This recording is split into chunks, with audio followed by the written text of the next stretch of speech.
Welcome to our first module on linear algebra and the introduction to quantum computation.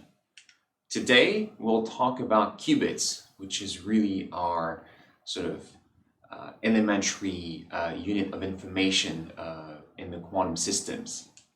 Now, what is a qubit, physically speaking, is something that we will not go too far into in this course. So here, you see a few examples. In general, we talk about a two-level quantum mechanical system.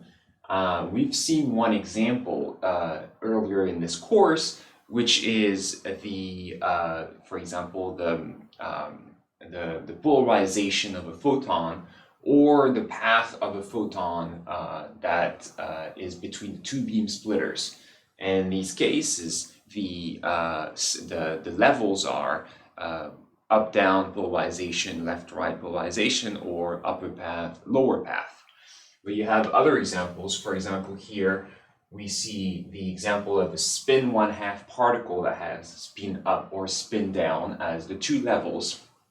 And there are other examples as well. And so far, there is no clear consensus on what is the best way to physically realize a qubit. So in this course, we will not concern ourselves too much about what is the best way to physically realize the qubit. Instead, we assume, we sort of embrace the formalism of those quantum mechanical systems from an abstract standpoint.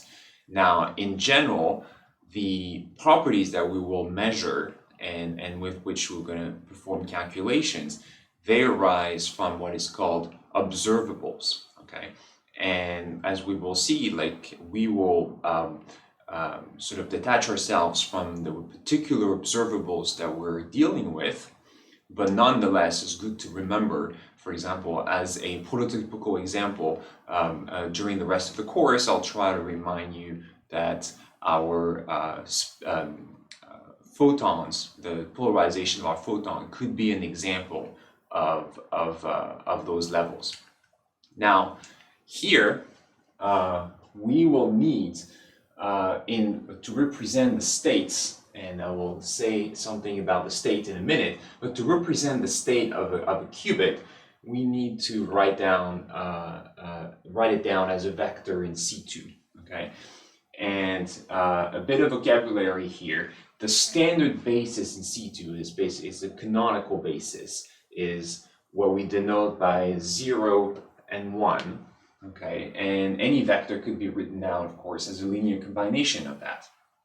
And so there are different ways to write those vectors. You can have as many different bases as you want, basically. But what does this mean in terms of the physical system? Well, if you write down your state vector in a different basis, it means that you will focus on a different observable. Now, what is the state of a qubit? Now, the state of a qubit is going to be defined by a vector in C2 so it's a vector in C2 no matter what. And then we're going to be writing it down according to a specific basis, most likely the standard basis. Now, of course, the mapping of the vectors of the eigenvectors of a particular observable to the standard basis is sort of arbitrary here, right? So if you were to, but once you fixed this, then we have to stick with it. So we suppose that this mapping has been done for us. And so what we look at here is the state of a qubit, and we'll write it down with respect to many possible bases, but most of the time it will be with respect to the standard basis. Now, the coefficients are complex, right? Because we're talking about a complex vector. And in addition, they need to satisfy the property that the sum of the squares of their complex norms has to be 1. So here is a bunch of examples of eligible states that are written down in the standard basis. So of course, the basis vectors are themselves acceptable states, but they're not the most interesting ones when it comes to computation. This is a more interesting one, for example, where we have a sum of the two basis states, okay? Now, we call that a superposition, okay? We say that our state is made of the sum of the basis states, and the amplitudes here, you can see that their squares sum to 1, okay? Now, in general, you can see also, like for any theta, you can have an eligible state of the form cos theta 0 plus sine theta 1. Okay, now what does this mean in terms of information? Now, there is a sort of a temptation here to say, well, while a classical bit is either 0 or 1, our qubit is essentially information on the complex coefficients that are making its state in a particular basis. Like I said before, most likely we're talking about the standard basis. But it is not quite that simple, as we'll see in the next slide. So there is certainly a great deal of information, but you cannot copy that information, okay? So you cannot just have multiple qubits that are aligned with the same information and are completely independent. So what it means is you do have a state, but and here is a three-dimensional representation. So in R3 of the state that is made up those two complex numbers and the coefficients on the standard basis, and we'll see a little bit later in this lecture how this is made exactly, but there is a way to sort of represent it. So it seems like there's a much more sort of intricate structure that is and potentially more information. But the question is, what do we do with that information? Well, you want to measure that information, but something weird happens when you measure. So assume that you have a qubit that is coming into a measurement apparatus here. Now, the qubit will be measured, and you will learn a classical bit which corresponds to either one of the two levels. Okay, so remember, you're measuring on two different levels. For example, you're going to learn up, down, or left, right polarization. You will learn a path of your photon, for example, or you'll learn a spin. You'll learn something, but something else will happen. The quantum state will collapse. So for example, if you learn 0, then your quantum state will be stuck like this. And then if you learn 1, then your quantum state will become this. So you could have come up with an arbitrary state here. And then through the measurement apparatus, you will have a quantum state, a new quantum state that we say is a collapse of your original state onto one of the basis vectors, the one that corresponds to the bit of information that you measured, 0 or 1 usually. Okay, so that is a problem. Okay, and that is a problem because what it means is it's not as easy as to say there is A0 and A1 and there's so much information you can put in A0 and A1. Okay, so it's not as if you could just read off those values on your qubit. When you measure, you only learn a bit of information.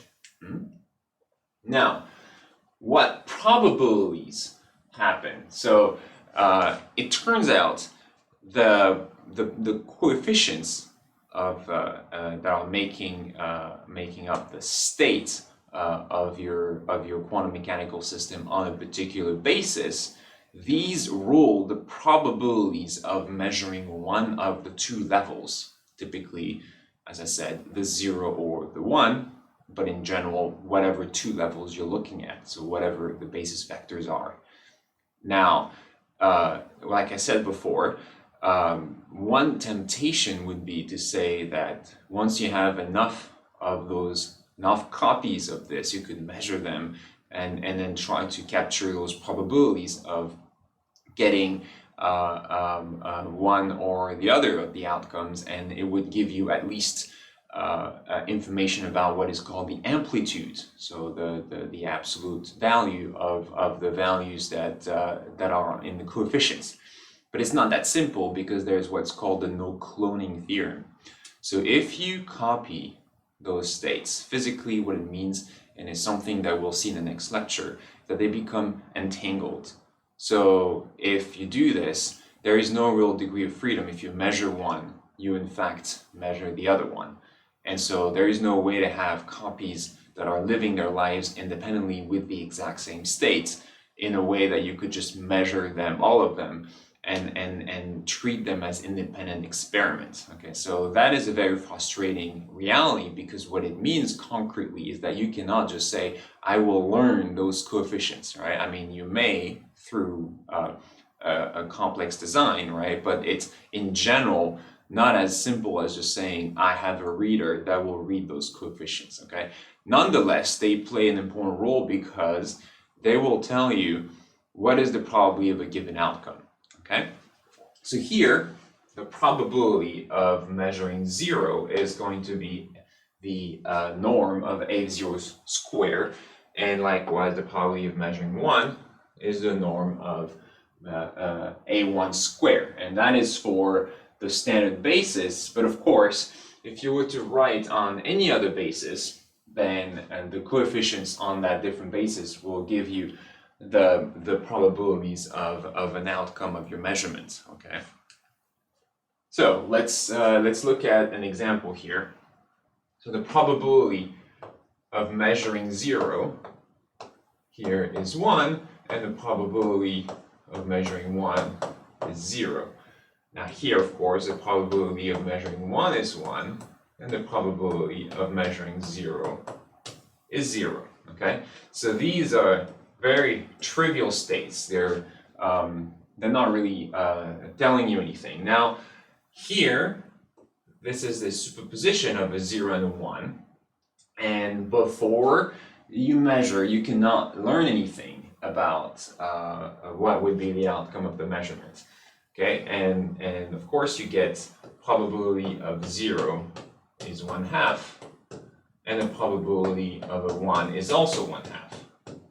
Okay, so you have a superposition, but once before the state collapses, you cannot know what those coefficients are. Okay, so and here in general, of course, if you have a cos theta sine theta, because they sum up, their squares sum up to 1, you can have this, and probability of 1 is the sine square of theta.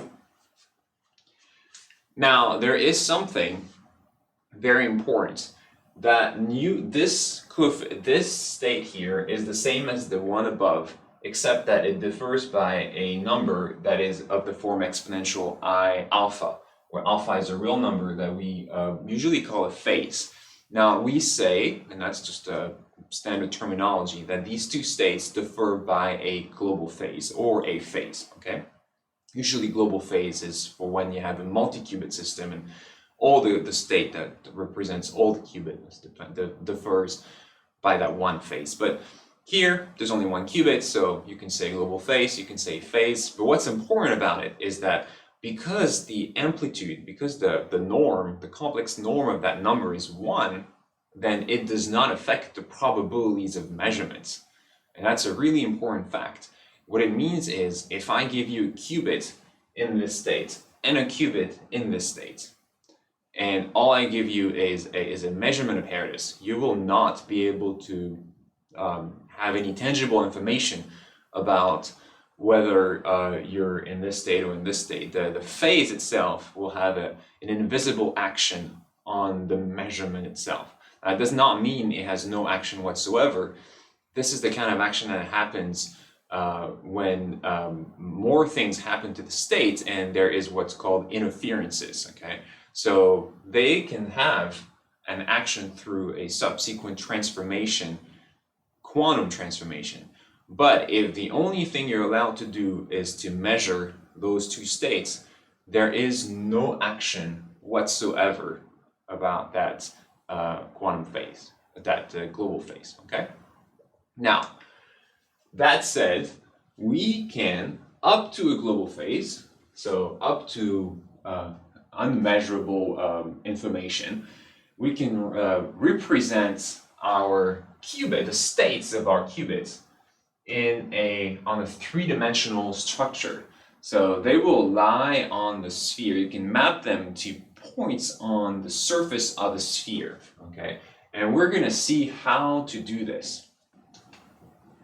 In general, our state, our input state, is of the form psi equals A0, 0 plus A1, 1, where A0 and A1 are complex numbers, okay, that whose the sum of their complex norm square equals to 1. So we could say that A0 equals rho 0 exponential I x0, and we could say A1 equals rho 1 exponential I x1, where rho 1, rho 0, x1, x0 are all real numbers, and with the condition that rho 0 square plus rho 1 square equals 1. Okay? And so, because of this condition, we can say that there is, so first of all, because of this, there is a theta in 0 pi such that we can write that rho 0 equals cos theta over 2, and rho 1 equals sine theta over 2. So that's really important here that we pay pay attention to the range of theta. So theta is between 0 and pi. Okay, and that's because we're gonna want to have we're gonna want to cover the whole sphere, and we don't want to have too much ambiguity on the choice of coordinates. Okay, so theta is going to be theta between 0 and pi is going to be one of our coordinates. Now, what is the other one? Well, we have that psi. If we factor by exponential I x0, then what we have is exponential I x0 time cos theta over 2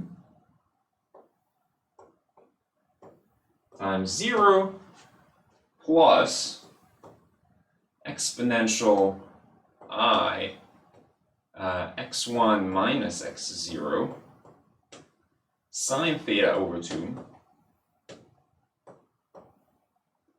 times 1. Okay? And then here we can make a choice. So first of all, we will say, and so remember, so what I said before is that when you defer by global phase or by phase, either your qubit, the measurements of your qubit won't be affected. So what it means is we can say this state is equivalent. We'll use the sign equivalent to describe that property. It's going to be equivalent to this one between the brackets. Okay, so that is the state that is going to tell us what are the coordinates on the unit sphere here. Okay, so let's see. So we say that this is equivalent to cos theta over 2 times 0 plus exponential I x1 minus x0 sine theta over 2 times 1. Okay, and then what we will say is the other piece of information is we're going to say that phi is x1 minus x0 modulo 2 pi. Okay, so that phi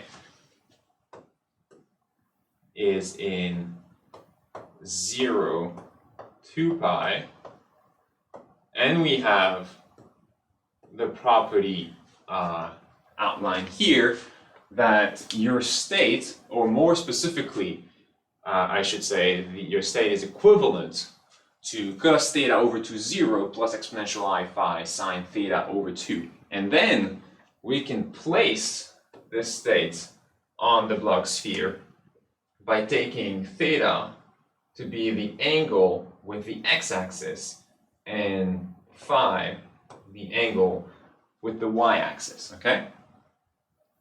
Sorry, I said theta with the z-axis and phi, that angle with the x-axis. I apologize.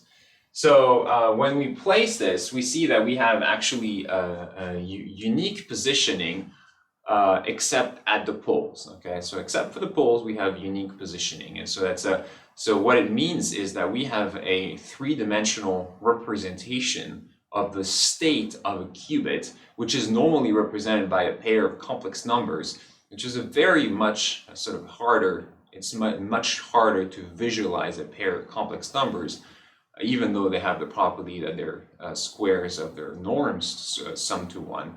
But here, this is a very sort of elegant way to represent the state of your qubit in a three-dimensional way, okay?